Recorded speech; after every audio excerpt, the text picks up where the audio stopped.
Close your eyes for 5 seconds and imagine you're living 700 years ago. No electricity, no clean water, no antibiotics, only wounds, blood, and a desperate belief in miracles. You're burning with fever. Breathing becomes harder. The healer arrives.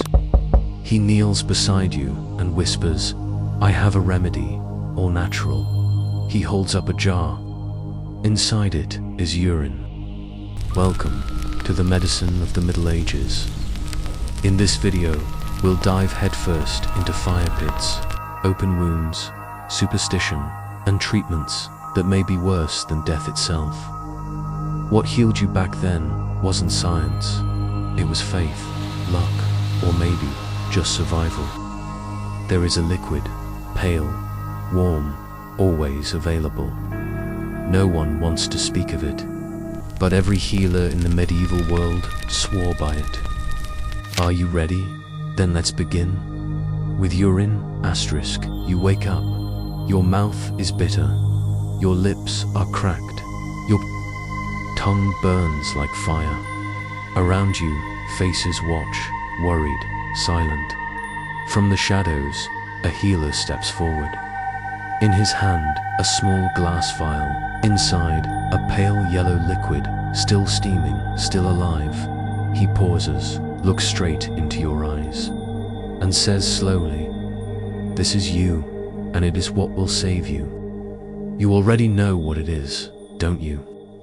Urine in the Middle Ages, in England, France, and across the Arab world.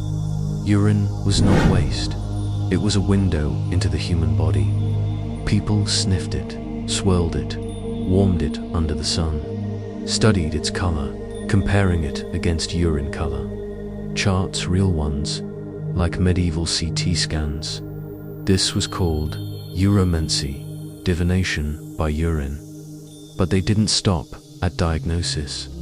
They used it to heal, drank it every morning, rinsed their mouths with it, washed their faces to treat acne, applied it to wounds, and the most unsettling, they washed newborns' eyes with the urine of other children. Not superstition, actual medical prescriptions. A warm cup of urine each morning for 9 days. It dispels the evil vapors of the spleen and preserves the honesty of the bowels. English medical text, 14th century, you laugh, or maybe you shudder, but they didn't do this out of ignorance. They did it because they had nothing else. No germs, no antibiotics, no immune theory, no blood tests, only folk knowledge. The theory of humors. And urine, it was the only thing they could see, touch, smell, and believe. The only thing they thought they understood.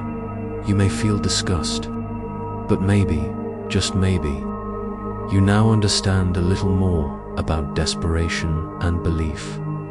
When medicine is not enough, people cling to whatever is left, even what they once tried to throw away. But the most disturbing treatment was yet to come. Asterisk, placing a dead rat on the wundiar, lying on a wooden plank. Your back aches, your chest burns. A black swelling has appeared under your arm. You're gasping for breath. The villagers call it the mark of death. A healer approaches. He brings no medicine. He brings a dead rat. This is no joke. During the time of the Black Death, 134-71352, when the plague killed nearly half of Europe's population, people were so desperate they believed in anything. And one of the most popular treatments was placing a dead rat on the swelling to draw out the poison. Medical beliefs at the time, according to the miasma theory, patients were thought to be victims of poisonous air. And the way to pull this poison out was by using something even filthier. A rat seen as the source of the plague became the sacrificial vessel to absorb the evil vapors. The rat's belly was sliced open. It was applied directly onto the buboes, usually under the armpit or on the neck. After a few hours, it would be replaced with a fresher, colder rat that hadn't yet stiffened, a more gruesome variation. Some so-called higher remedies required the use of live rat stuffed into cloth pouches and tied onto the patient's skin until they stopped moving. They believed, if the rat dies on the patient's body, then the poison has gone with it. Modern science calls this cross-contamination, but for them, it was the final hope. You might think no one would actually do that. But when death knocks on every door, every day, everyone becomes a believer in the unthinkable. Top 3. Inhaling feces, the therapy of deathly VAP. Arrest you, lie in a straw hut, coughing violently. Each breath cuts through your chest like a blade. The healer steps in, his face wrapped in cloth. He brings no medicine. Instead, he opens a leather pouch. Inside is a jar containing a smell you will never forget. Feces. Yes, feces. The cure in one of the strangest treatments of the Middle Ages. Back then, people didn't believe disease came from bacteria. They believed it came from bad air, or what they called miasma. And to fight this deadly vapor, they thought you needed something even stronger. Let's break down their logic. A stronger stench could overpower the sickly smell of disease. The gases from healthy human waste could rebalance the polluted air. Fresh feces still carried the vital force of life. Historical records describe healers carrying bags of excrement, opening them in sick rooms to purify the air. Practical applications included burning dried dung to create cleansing, smoke-soaking cloths in feces and tucking them inside clothing, even tying them under the nose, plastering cow or human dung around. Plague huts forming a kind of biological barrier in some rural areas. The feces of young children were considered especially pure and were reserved for treating monks who suffered from mental afflictions. To us, this all sounds insane. But in a world without face masks, without air filters, without antibiotics, believed that the stench of life could fight off the stench of death. They lived in an age where hope smelled like rot, a time when your choice was this: breathe the air of death, or put your faith in the living vapor of feces. Top 4. Trepanation, a window for the soul to East Sapu. Don't remember who you are anymore. The voices in your head grow louder. You laugh, then scream, then slam your head against the wall. Your family calls for a healer. He shakes his head. Solemnly, this is not an illness of the flesh, he says. Your soul is trapped inside, and the only way to set it free, drill a hole in your skull. Sounds like a horror movie, but this was very real. A medical procedure practiced across medieval Europe and long before that, from ancient Egypt to the Inca of South America. Even in post-Roman Europe, trepanation was used for many things: to cure madness, to release evil spirits, to treat what they believed was blocked blood flow to the brain, and sometimes just to see what would happen. The belief was simple: if you opened a way out, the spirits inside might leave through it. How was it done? A hand drill or a sharp steel knife pressed against the skull. No anesthesia, no sterilization.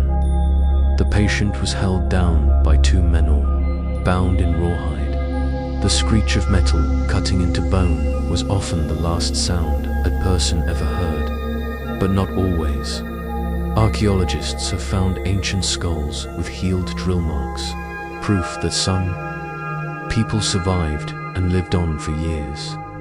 Healers believed that if enough blood poured out, the poisonous airs and demons inside the head would flow out with it. Today, we call it trepanation, and we use sterile rooms, surgical teams, and high-speed drills. But in the 14th century, this was the final hope for those lost in the shadows, screaming in the dark in that world. People carved open a hole in the skull, believing it gave the soul a path to escape. Bloodletting of therapy for balancier, trembling. Your whole body aches. Your vision fades. The healer watches you quietly, places his fingers on your wrist, then says, "Your blood is angry. We must let it out." He picks up a knife. He heats a piece of iron, and in that moment, you understand it's time to bleed. This isn't a punishment. It's one of the oldest and most widespread medical treatments in history. Almost every civilization, from Rome and Arabia to Europe and China, practiced this method. The belief behind it: the four Huma's ancient doctors believed the human body was governed by four vital fluids: blood, phlegm yellow, bile black, bile. If one fluid became dominant, the body would fall out of balance and sickness would follow. And most often, the one to blame was blood. How it was done: a small knife would slice the veins of the wrist or elbow. Leeches were placed on swollen or red areas to draw out blood. Heated cups or metal tools were used to pull blood to the surface and force it out. Patients could lose anywhere from a few milliliters to over a liter of blood. It all depended on the illness and the doctor's confidence. Who did it? Everyone from kings, popes, nobles, and soldiers to monks, farmers, and children. One English king reportedly had his blood drained weekly to clear his mind. Some records show patients dying after losing nearly 1/3 of their blood. Sometimes you didn't die from the disease. You died from the cure. But don't judge them too harshly. They lived in a world without blood pressure monitors, without knowledge of the immune system. Letting the blood flow was the only way they knew to restore balance. This is the end of the story, or maybe the start of a question. If you lived back then, would you have done anything differently?